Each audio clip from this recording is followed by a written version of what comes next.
Мы рассмотрим не просто кашель как симптом, а при каких заболеваниях легких бывает кашель и что есть разница в китайской медицине между кашлем, который,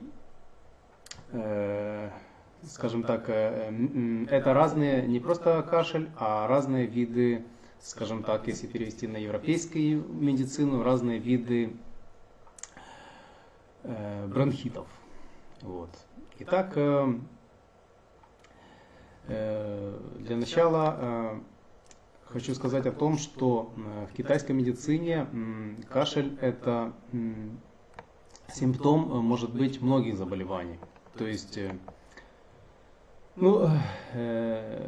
разные типы и разные подходы, соответственно, к лечению. То есть, например,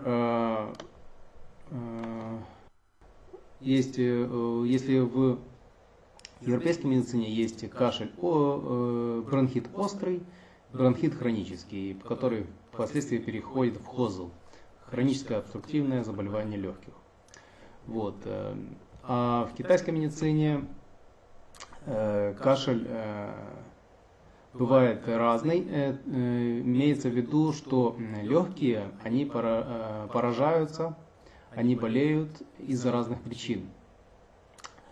Во-первых, есть также в китайской медицине рассматривается острый кашель и хронический. То есть острый кашель, он связан с воздействием внешних факторов, как и в европейской медицине, то есть это холод или сухость, любые неблагоприятные факторы внешней среды влияют на легкие, соответственно, легкие начинают болеть. Этот кашель, если другие органы здоровы и сами легкие достаточно сильны, то он быстро проходит. Вот. В китайской медицине считается, что легкие, они не только отвечают за дыхание, а также они отвечают за то, чтобы, скажем так, контролируют распределение ЦИ по всему организму, распределение энергии. То есть легкие вдыхают чистую энергию с природы и выдыхают нечистую. Они также они получают энергию из селезенки, ЦИ-селезенки, и смешивают его с ЦИ внешней среды. Если перевести это на европейский лад, то есть кислород, селезенка, селезенка и поджелудочная железа отвечает за поступление питательных веществ в кровь, да? То есть это белки, жиры, углеводы, которые смешиваются с кислородом, соответственно, происходит высвобождение энергии. Вот. Значит,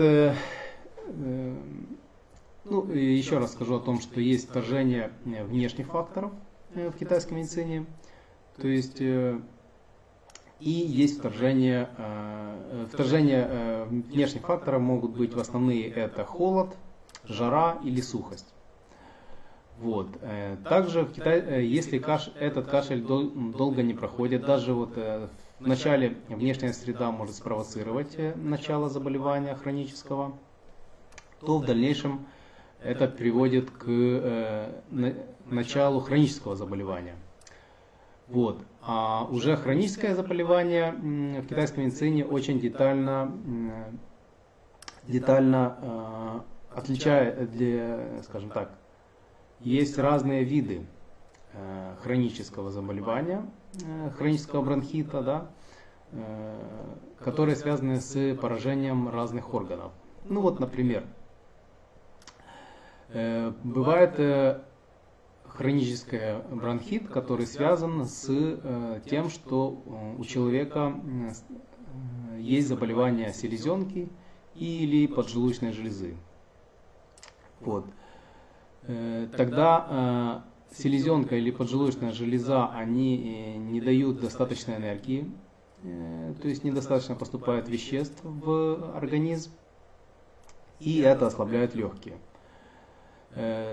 Также может быть и избыточное поступление веществ в организм, то есть как то, что мы наблюдаем при ожирении, тогда будет поступать избыточная сырость, мокрота в легкие, это тоже будет вызывать кашель.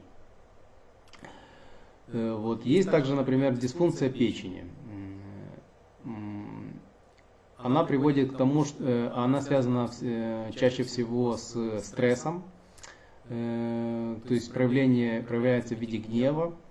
И этот печень, как говорится в китайской медицине, она выбрасывает огонь, и этот огонь может атаковать легкие. Это тоже вызывает кашель. Также дисфункция почек. Дисфункция почек, еще вернусь к печени, это может быть и дисфункция желчного пузыря. То есть если есть хронический холецистит и кашель, то эти вещи могут быть связаны. То есть кашель пройдет, когда у человека наладится работа желчного пузыря. Вот. Дальше дисфункция почек.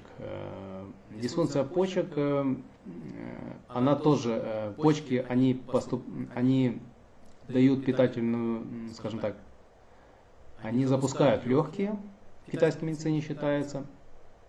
И если их недостаточная функция, то легкие ослабевают.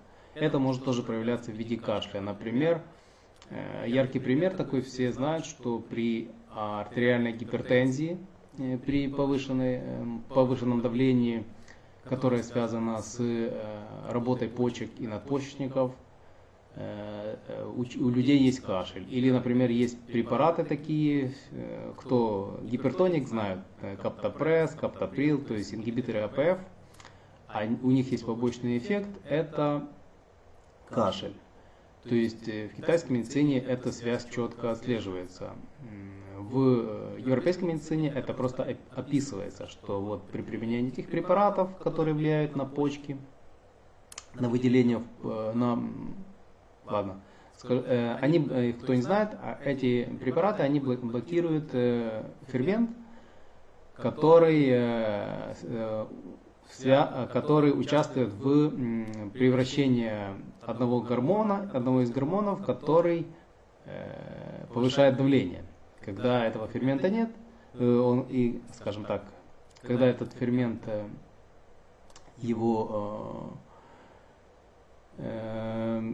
скажем так, выключают, уменьшают его активность, то и, соответственно, гипертензия, артериальное давление падает. Вот. Значит, этот препарат называется ингибиторы АПФ. Есть такой фермент ангиотензин. Вот, они его ингибируют. Так, ну, в общем, я уже шел от темы. Значит, итак, еще раз скажу о том, что кашель, который внешнего происхождения, который связан с факторами внешней среды, имеет острое начало, имеет четкую связь с причиной и длится в течение короткого периода времени. А те, тот кашель, который вызван внутренними проблемами, он имеет очень длительный период. И еще вот хочу вам еще вам такую информацию интересную. Вот, например, есть вот разные виды кашля, очень детально расписаны разные виды и разные, соответственно, диагнозы китайской медицины. Например, сухой кашель, это связан с сухостью легких, диагноз называется сухость легких. Дальше есть кашель с белой слизью. И насморк – это связан с вторжением холода. И кашель, который вырабатывает сильную мокроту, это избыточное воздействие сырости. А если кашель с желтоватой липкой мокротой, и которая трудно отхаркивается, это избыточное влияние тепла. Ну, то есть есть люди, которых работа, например, связана с... Они стоят в теплом, очень жарком помещении. Это тоже вызывает кашель. Так, если частые приступы кашля, это пожар в печени называется, вот, или в жестком пузыре. Если кашель слабый, это дефицит легких. Вот. Также есть кашель, который, когда при избытке тепла в организме, этот кашель становится более усиленный летом, а зимой его меньше. И если же наоборот, например, недостаточность тепла в организме, то такой кашель будет усиливаться зимой, а летом его проявления будут меньше. Или он вообще исчезает летом. Вот.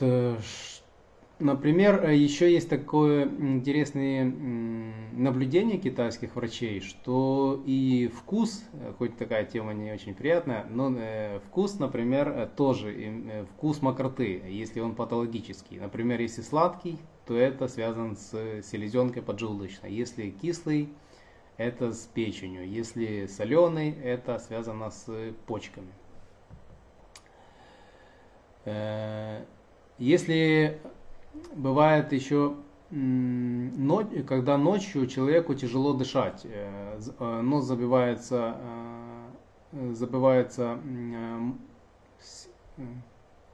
скажем так, трудности дыхания из-за того, что слизистая носа, она становится большой, скажем так, как это, ну то есть набухание слизистой носа. Это может быть связано с атакой ветра. То есть человеку нужно избегать ветра. А если... Так, что еще? Значит, в китайской медицине, поскольку кашель связан с разными органами внутренними, то есть врачи определяют внимание лечению не только легких, а и этих органов, которые могут при разных видах кашля, как вы понимаете, есть разные виды, разные проблемы в внутренних органах, соответственно, разные подходы к лечению. Вот, значит, поэтому китайская медицина, она очень эффективна в лечении хронического кашля, поскольку она очень хорошо дифференцирует эти виды и типы кашлей. И, например, вот кашель, который вызван из-за жара, он имеет липкую мокроту, я уже говорил, да.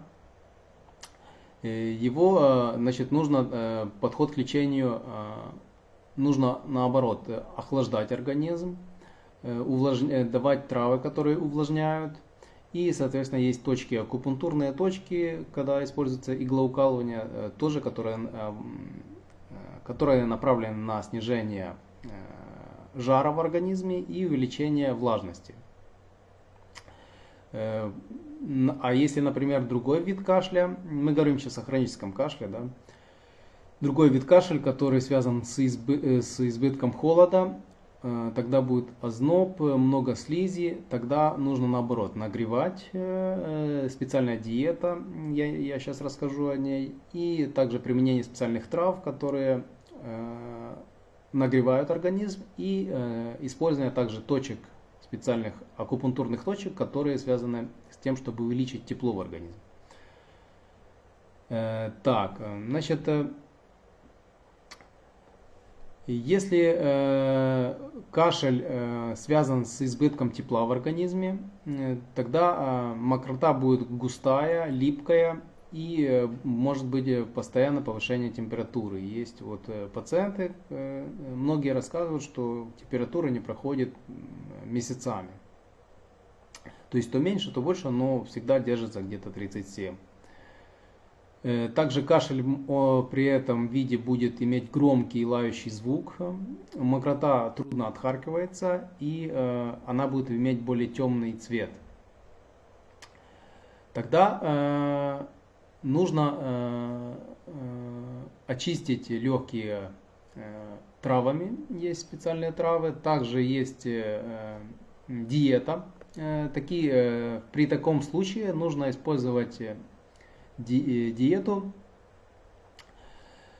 которая немного охладит организм. То есть нужно использовать небольшое количество сырые соки комнатной температуры. Также нужно использовать продукты, которые способствуют отхаркиванию, например, корень солодкий. Вот. Дальше. Если есть кашель, который связан с сыростью, холодом, тогда будет наоборот обильное отхаркивание прозрачной мокроты, которая будет больше утром или после еды. Также может быть тошнота, ощущение распирания в животе, плохой аппетит, усталость, тяжесть. То есть здесь нужно нам другой подход, нужно уменьшать сырость в организме и уменьшать холод. Вот.